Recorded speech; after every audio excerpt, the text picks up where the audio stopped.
The second night of the Democratic debates ended just moments ago, and we are coming to you live from New York, ladies and gentlemen. That's right, we are completely live. I can prove it. This is how I can prove it. You see, it's a newspaper. Anyway, here we are, night 2 of the Democratic debates. And there has been so much excitement around these debates. Basically, everybody has been watching them. And I mean everybody. Hey, Twitter world, it's me, yours truly, sitting at my house waiting to watch this debate, to hear a bunch of people who think they're capable of running our country. It should be interesting because, to be honest, I don't know most of these guys, but I'm interested to hear what they have to say. And I think every American should be watching this. So I guess we got about 38 minutes to go, so won't be long now. Take care. Oh, man. Dude. OJ kills me. Allegedly. Because I love how he just tries to act like he's a completely normal guy, right? Because he's not a normal guy. He's one of the greatest running backs of all time. What are you doing? No, but seriously though, I found this video super suspicious, right? Part of me thinks OJ was just doing this to try and set up an alibi. You know, it's just like, Mr. Simpson, we found 6 dead bodies in your front yard. It couldn't have been me. You saw my Twitter post. I was watching the debates. I saw myself. And OJ doesn't realize how much power he has, right? Because if he really wanted to screw a candidate over, you realize all he'd have to do is endorse them, yeah? He could just be like, I wouldn't be where I was today without my brother, Cory Booker. Everything I've done was because of you, Cory. No. Now, we don't know what OJ thought of the debates, but we do know what President Trump thought of them last night because he tweeted his one-word takeaway, boring. And I mean, yeah, let's be honest, everyone is boring, right, compared to him. Yeah, he's the craziest dude on the planet. Asking Trump to weigh in on normal politicians is like asking heroin what it thinks of coffee, okay? But he's not totally wrong. He's not totally wrong. Last night's debate was fairly civil. And when tonight's debate started, it looked like it was going to be more of the same. It even began the same. It was the same telenovela that we started last night. I want to say hello and good evening, buenas noches to Mayor Buttigieg. Buenas noches, gracias de invitarnos. Gusto en verlo, caballero. Ooh, Mayor Pete with the Spanish. Hey! You know Beto O'Rourke was at home going, ay, Dios mío, these gringos are stealing my swag. And I bet wherever Trump was, he was like, can we deport the Democrats? So it started off the same. As for the topics, again, it seemed like it was going to be more of the same. For instance, on taxes, the Democrats were pretty much on the same page.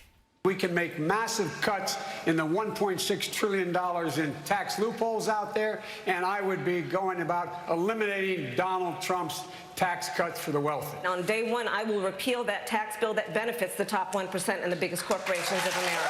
Will you raise taxes for the middle class in a Sanders administration? Yes, they will pay more in taxes. Wow. Yeah, Bernie just said he's going to raise taxes on the middle class at a debate. That's not a popular opinion, and that's why I keep giving props to Bernie Sanders. He keeps it real, right? A lot of politicians, like, they would lie. They'd be like, oh, no, and then they would raise it. But he gives it to you straight, which is great for a politician, horrible for a doctor.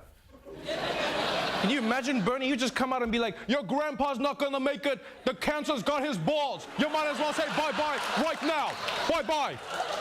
It's over. And just like yesterday, everyone was waiting to see if the unknowns would shock us with something that they said. But it turned out today, the unknowns were shocked when they got a chance to speak. Senator Bennet, you have said, quote, it's possible to write policy proposals that have no basis in reality. You might as well call them candy. Were you referring to any candidate or proposal in particular when you said that? Was that directed to me? Yes, that was your quote. That sounded like me. Thank you. It was you. I appreciate it. Oh, that was so adorable. No, because like he's genuinely shocked that they said his name. Like, was that for me? Was that? Because that's the first time this has happened the whole campaign. You realize that? Yeah. He's like, wait, you guys can see me? I thought this whole time I was Bernie's imaginary friend. Now, one of the big topics tonight was healthcare. And the Democrats are aligned, but they have a range of opinions. It went all the way from Medicare for all, right, with no private insurance, to whatever Marianne Williamson was talking about. When tens of millions of people are prepared to stand up and tell the insurance companies and the drug companies that their day is gone, that health care is a human right, not something to make huge profits off of. I'm against any Democrat who opposes, takes down Obamacare, and any Republican who wants to get rid of it. Let me turn this. We have to have a health care guarantee. If you're sick, you're seen, and in America, you never go broke because of it. I'll tell you one thing. It's really nice that we got all these plans, but if you think we're going to beat Donald Trump by just having all these plans, you got another thing coming. Because he didn't win by saying he had a plan. He won by simply saying, make America great again. What? That's a pretty bold move for a candidate to say, I'm anti-plan, okay? Like her vibe, I was just waiting for at some point to be like, we don't need a plan, my friends. Just give me one vial of CBD oil and our chakras will be aligned.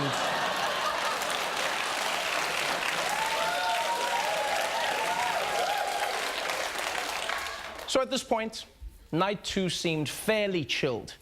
But it didn't take long for people to remember that this is a race. Because we'll stop the greed of the insurance companies and the drug companies. On this issue, we have to think about how this affects real people and the reality of $5,000 deductible when they walk through those doors. That's what insurance companies are doing in America today. We're going to continue this discussion. I want us to put it in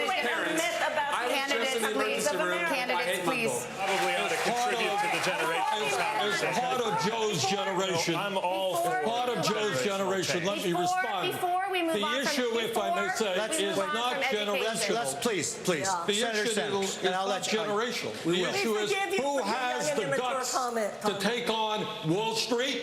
Bernie! Who is dumb enough to engage with Bernie in a shouting match? You realize there were 10 people on stage shouting, and the moderators, and he outshouts them all. Yeah. He's like, that's right, and just wait until I turn on my mic. So, things were really starting to heat up. But the action of the night, the thing everybody's going to be talking about, really started when Eric Swalwell took the first shot at frontrunner Sleepy Joe. I was 6 years old when a presidential candidate came to the California Democratic Convention and said, it's time to pass the torch to a new generation of Americans. That candidate was then Senator Joe Biden. Joe Biden was right when he said it was time to pass the torch to a new generation of Americans 32 years ago. He's still right today. If we're going to solve the issues of automation, pass the torch. If we're going to solve the issues of climate chaos, pass the torch. If we're going to solve the issue of student loan debt, pass the torch. If we're going to end gun violence for families who are fearful of sending their kids to school, pass the torch. Vice President, would you like to sing a torch song? I would. I'm still holding on to that torch. That's right. Biden is not letting go of that torch. Even though that torch is really uncomfortable and told Biden that it does not like the way that he's holding on to it, he's holding on to that torch.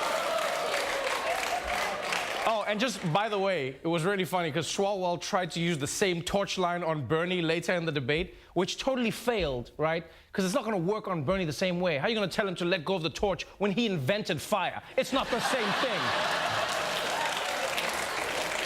Now, I don't know if it was Swalwell or if the sharks could just smell blood in the water. All I know is Biden had a target on his back. And the way it started didn't even come from him, right? It didn't come from him. It didn't come from Swalwell. No, Marianne Williamson. She was endorsing reparations. She was talking about race. And Kamala Harris was like, the rest of you need to sit your asses down. I do not believe that the average American is a racist, but the average American is woefully undereducated about the history of race in the United States. Ms. Williamson, thank you very much. Vice President Biden, we're going to get to you. Hang on, we're going to get to you. Stage, I would like to speak on the issue of race. Wow. Wow. Yeah. You know, people always accuse black people of playing the race card, but that was the right time to use the race card. Yeah. And by the way, for those asking, the race card is a real card, yes. I had one too, but I used it already to get a free Jamba Juice. Like, we have it for different reasons. So the issue of race had now been brought up at the debates. And you might remember Biden had some problems with that last week when he seemed to be pro the relationships with segregationists and talking about how they were good people. So now that Kamala had the floor, she was going to wipe it with Biden. I'm going to now direct this at Vice President Biden. I do not believe you are a racist. And I agree with you when you commit yourself to the importance of finding common ground. But I also believe, and it's personal, and I was actually it was hurtful to hear you talk about the reputations of two United States senators who built their reputations and career on the segregation of race in this country. And it was not only that, but you also worked with them to oppose busing. And, you know, there was a little girl in California who was part of the second class to integrate her public schools. And she was bused to school every day. And that little girl was me. Holy shit. She just pulled an M. Night Shyamalan. She was black the whole movie. I didn't see that coming. Did you see that coming? That moment was so brutal on Joe Biden. For the first time, I wanted to give him a massage. And it didn't get any better from there. Do you agree today that you were wrong to oppose busing in America then? No. Do you agree? I did not oppose busing in America. What I opposed is busing ordered by the Department of Education. That's what I opposed. Well, I there did was not a failure of states to integrate public schools in America. I was part of the second class to integrate Berkeley, California public schools almost 2 decades after Brown v. Board of Education. Because your city council made that decision. It was a local decision. So that's where the federal government must step in. That's why we have the Voting Rights Act and the Civil Rights Act. That's why we need to pass the Equality Act. That's why we need to pass the ERA, because there are moments in history where states fail to preserve the civil rights of all people. Isn't this the part where someone's supposed to throw in a towel? Isn't that how this works? Yo, because at this point, Kamala was bussing Biden right out of the debate. She was killing it. Everything she said made sense. She was connecting with the crowd. She had him. And Biden, like, he seemed like he was angry. He wasn't looking at her. He wasn't connecting. I didn't even know if he was, like, messed up in his mind. All I know is Biden wasn't having a good time. Seriously, Biden hasn't had such an intense standoff with a black woman since Michelle caught him sneaking a Big Mac to Barack. This hasn't happened to him in a long time. And that moment there with Kamala, that's why you have to love black women. Yeah, you have to love them. You think they've forgotten what you did. And out of nowhere, they will spring that shit in. My mom would do that shit to me all the time. She'd be like, Trevor, you remember that food you stole in 1991? I'd be like, no, mommy! And you could tell Biden was pissed. You could tell that he was shook. You could tell that this had become Kamala Harris's night. Because Joe Biden did something that no one on that debate stage has ever done. He cut himself off. I'm the guy that extended the Voting Rights Act for 25 years. We got to the place where we got 98 out of 98 votes in the United States Senate doing it.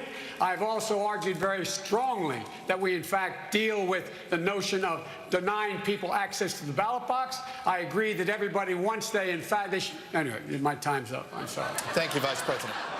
Yeah. After Kamala did what she did to you tonight, Joe Biden, your time might be up. We'll be right back.